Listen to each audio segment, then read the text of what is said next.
Hey, this is Ryan at RuffStuff Specialties. Today we're going to go over our 7/8 Heim Steering Kit.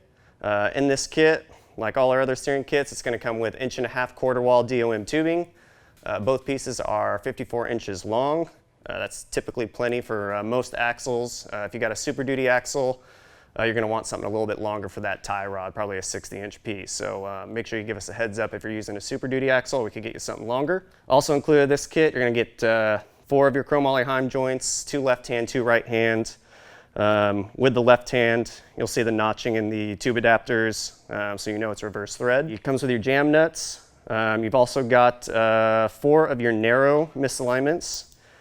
These ones aren't going to be as tall as the misalignments that go on your drag link. For your tie rod, they don't require a whole lot of travel. Your knuckles only pivot so much when you're turning.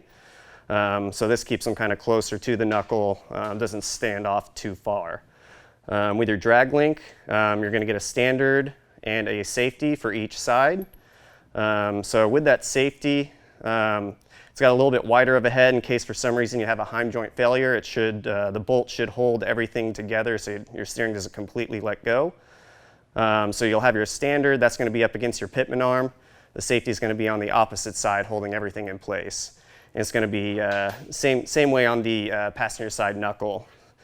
Safety goes against the bolt head, standard goes against your knuckle. And so with the Heim joints, they require a little bit more maintenance than a tie rod end just because they don't have a dust boot. The strength on them though, they're substantially stronger. They'll last a lot longer. They'll take a beating. For maintaining these guys, you don't want to spray them with WD-40 or anything like that. The only product we recommend for those is using Tri-Flow. So if you go out wheeling, you want to clean the mud off of them, I usually recommend using a non-abrasive soap and some water just to hose them down, clean them up, and then just do a drop of that Tri-Flow and that'll keep the squeaks and clunks away. And yeah, with this kit, you know, you want to take your measurements, check your clearances, add bends, and you know, do your bends first. If you do them later, you're going to end up with tube that's too short, and you can't really make tube get longer, so and you'll have to start over with that. So double check clearances before cutting, and add your bends before cutting as well.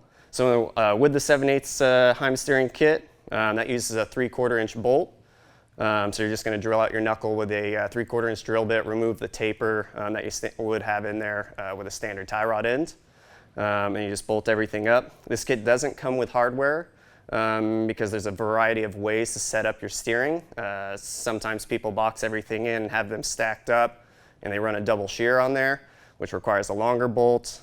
Sometimes people are doing a crossover. They have them set up on high steer arms, which require shorter bolts. So we don't include hardware on there just because everyone's got a variety of ways to set it up.